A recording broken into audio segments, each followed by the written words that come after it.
सबके प्लेट पर खाना सर्व हो चुका था। आदित्य अचानक ही अपने बाएं हाथ से दिव्या का हाथ कसकर पकड़ लेता है। दिव्या हैरान होकर आदित्य को देखती है, जो काफ़ी ज़्यादा बेचैन और अनकंफर्टेबल लग रहा था। वैसे तो आदित्य सज चुका था। आदित्य को इस तरह से देख दिव्या सबकी तरफ देखती है। सब अपने खाने में व्यस्त थे सिवाय विकासा जी के। विकासा जी बस एकटक आदित्य को ही देख रही थी। आदित्य की सिचुएशन को समझकर दिव्या की पकड़ आदित्य के हाथों में कस जाती है।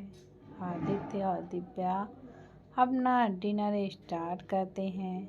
गौरव और अनुज की नज़रें दोनों के पकड़े हुए हाथों में चली जाती है। यह देखकर दोनों एक दूसरे को देखकर मुस्कुरा देते हैं। वहीं रूबी की नज़रें तो बार बार गौरव पर जाकर ही टिक रही थी। उसे बार बार गौरव की बातें ही याद आ रही थीं। पृथ्वी अपना डिनर कर ही रहे थे कि उनकी नज़र विकासा जी पर चली जाती है, जो खाने के बजाय बस आदित्य को ही देख रही थी।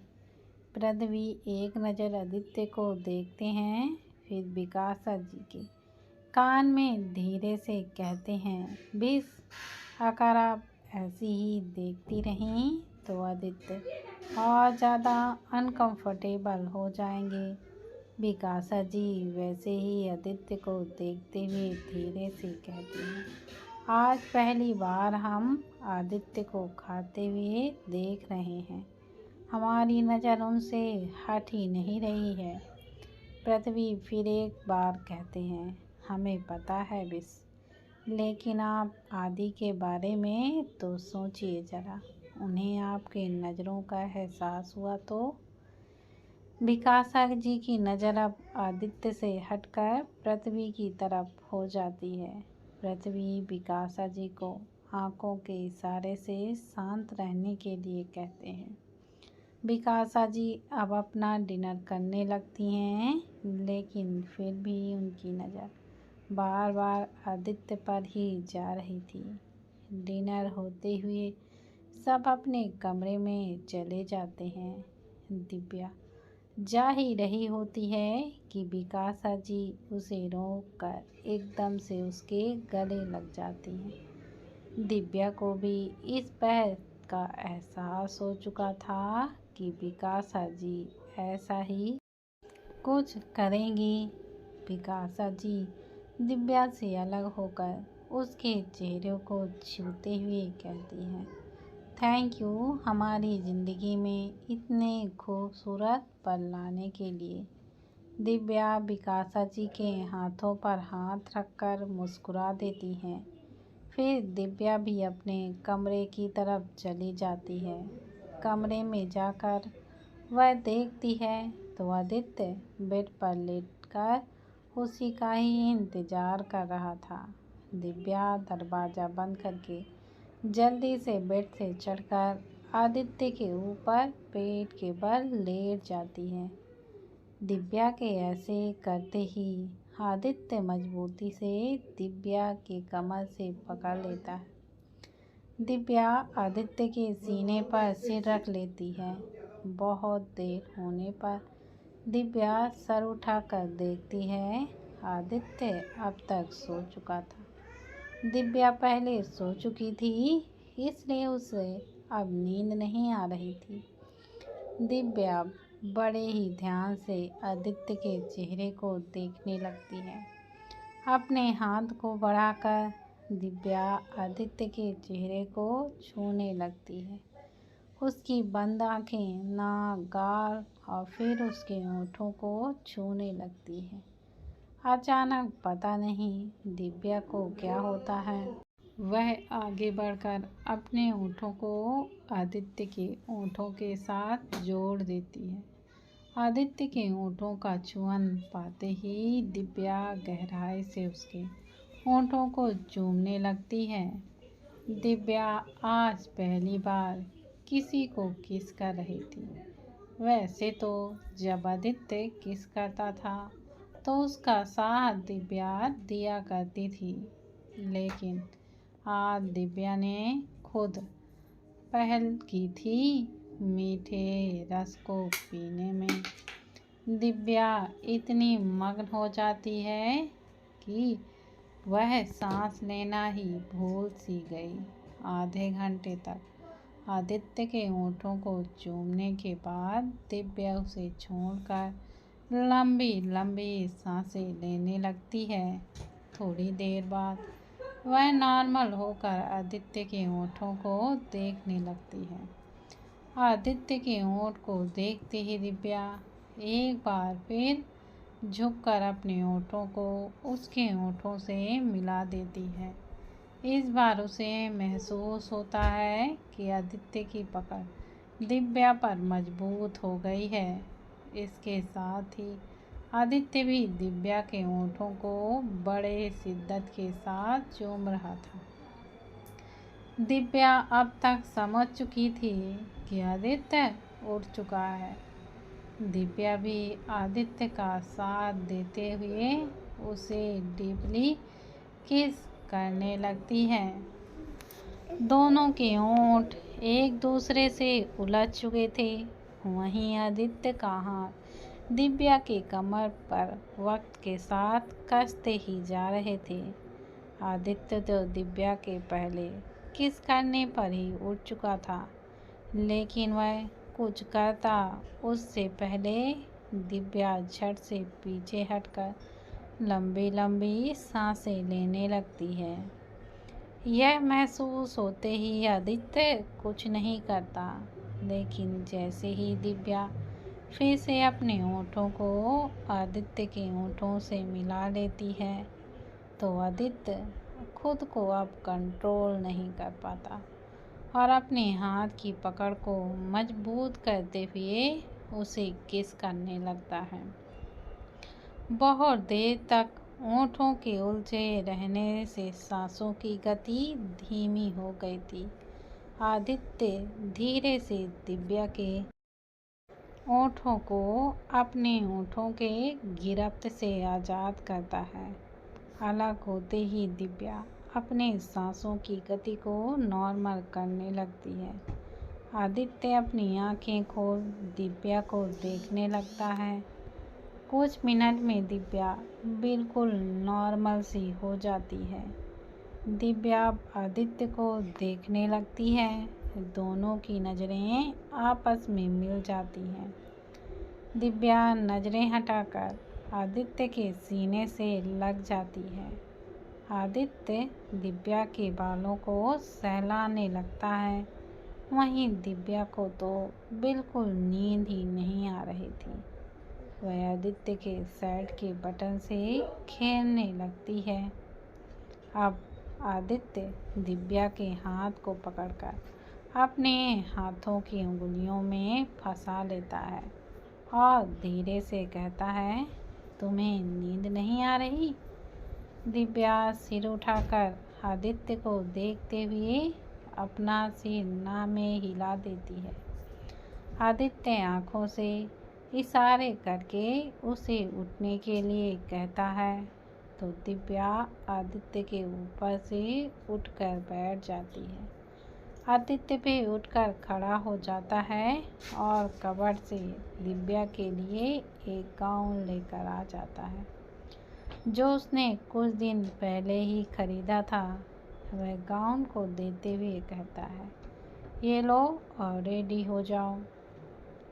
दिव्या असमंजस में कहती है, पर अभी इस वक्त। आदित्य दिव्या को गोद में उठाकर सीधे वॉशरूम में ले जाकर गाउन हाथों में देकर कहता है, ज़्यादा सवाल मत करो और जल्दी से रेडी हो जाओ।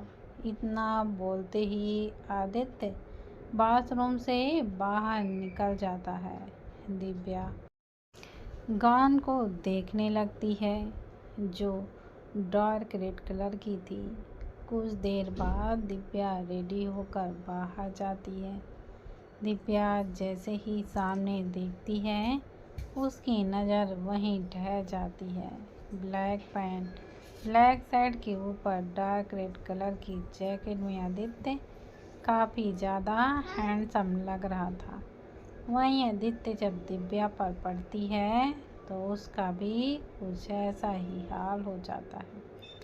आदित्य दिव्या के पास जाकर उसका हाथ पकड़कर ड्रेसिंग टेबल पर बैठा देता है। आदित्य दिव्या के बालों को सेट करके थोड़ा मेकअप करके मांग में सिंदूर भर देता है। इतना करते ही आदित्य दिव्या के हाथों को पकड़कर कमरे से निकल जाता है। आदित्य रॉकी को कॉल करके इन्फॉर्म कर देता है।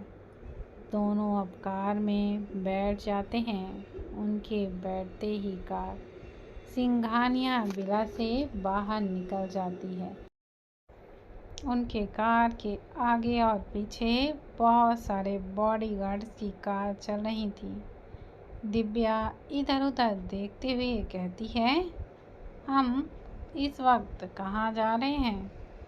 आदित्य फ़ोन पर बिजी होकर जवाब देता है, कुछ देर में तुम्हें पता चल जाएगा।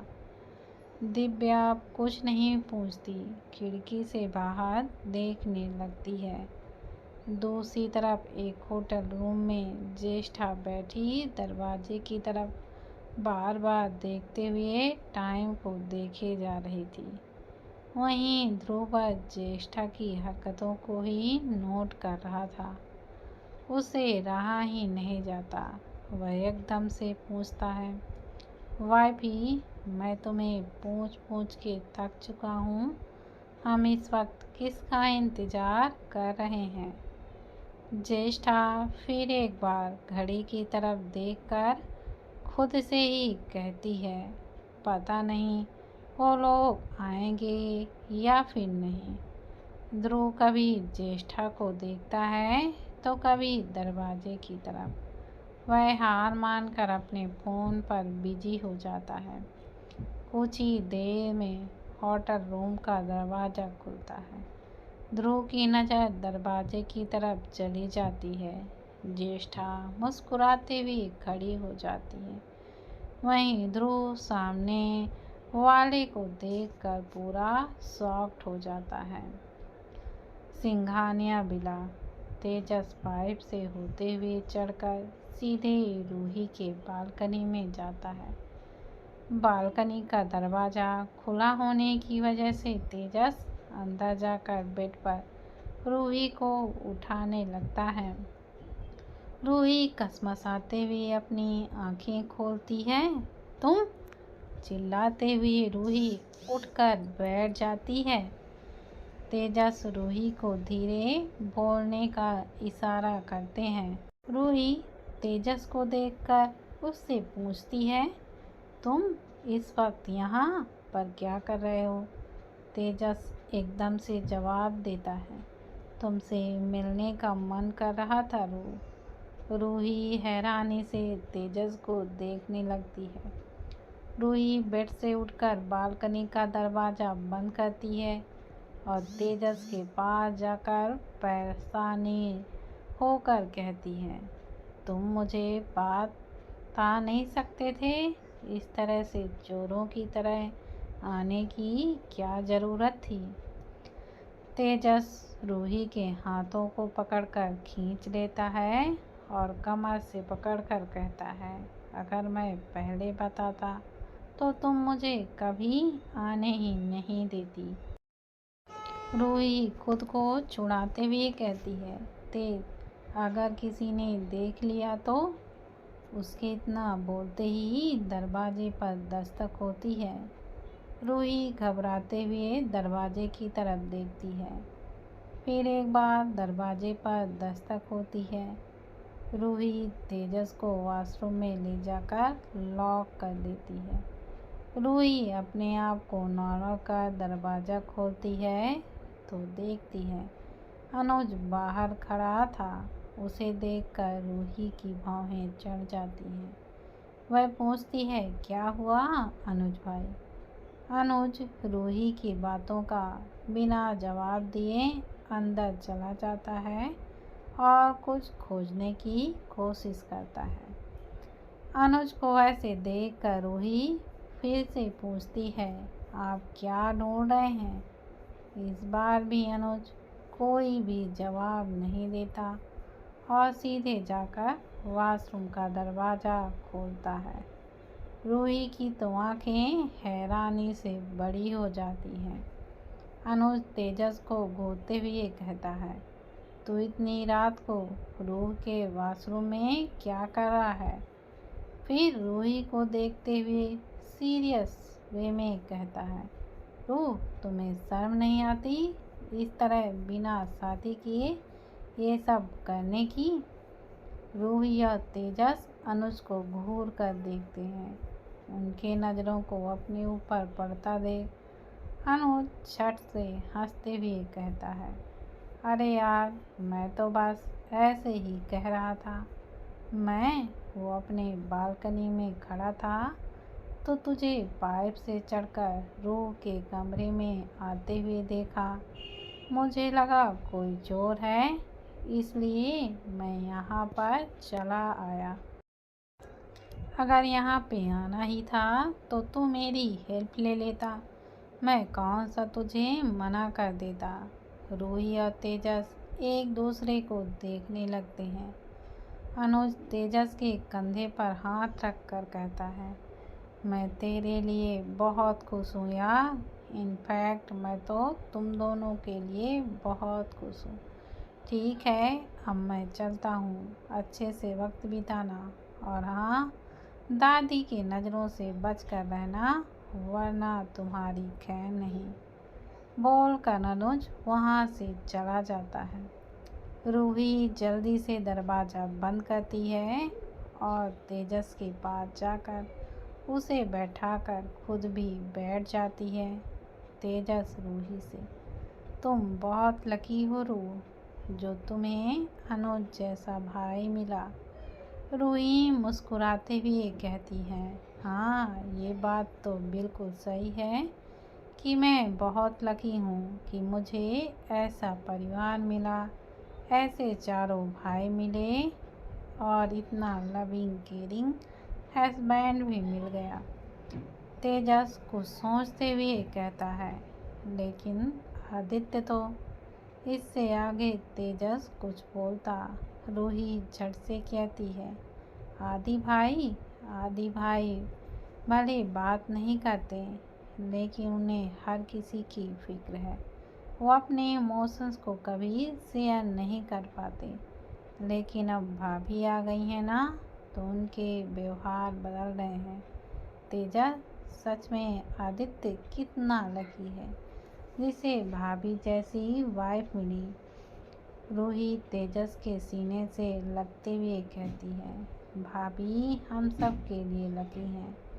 इस पर तेजस कुछ नहीं कहता, रूही को और कसकर पकड़कर गले से लगा लेता है। रूहान इधर अपने कमरे पर अकेला बैठा हुआ एक तस्वीर लिए हुए था। उसके सामने टेबल पर केक रखा हुआ था जिसमें कैंडल जल रही थी। रूहान कैंडल को बुझाकर कहता है, हैप्पी बर्थडे रिहान। रिहान की तस्वीर में वह इस वक्त मुस्कुरा रहा था। रूहान फोटो को छूते हुए कहता है, काश कि तू इस वक्त मेरे पास होता, मैं तुझे गले लगाकर विश करता। लेकिन बोलते हुए रूहान रुक जाता है। रूहान फोटो को अपने सीने से लगाकर लेट कर कहता है, प्लीज़ लौट कर आ जाना यार। क्यों मुझे हर वक्त तड़पाता रहता है? क्यों तू मुझे ऐसे छोड़कर चला गया? जिंदगी भर साथ देने का वादा किया था ना तूने, फिर ऐसे वादे को बीच में तोड़कर क्यों चला गया? रूहान की आंखों में दर्द उभरने लगता है। उसके दर्द आंसू बनकर बाहर आने लगती हैं। दोस्तों, अगर आपको मेरी यह कहानी अच्छी लगती है तो प्लीज़ दोस्तों मेरे चैनल को लाइक शेयर और सब्सक्राइब करना मत भूलिएगा।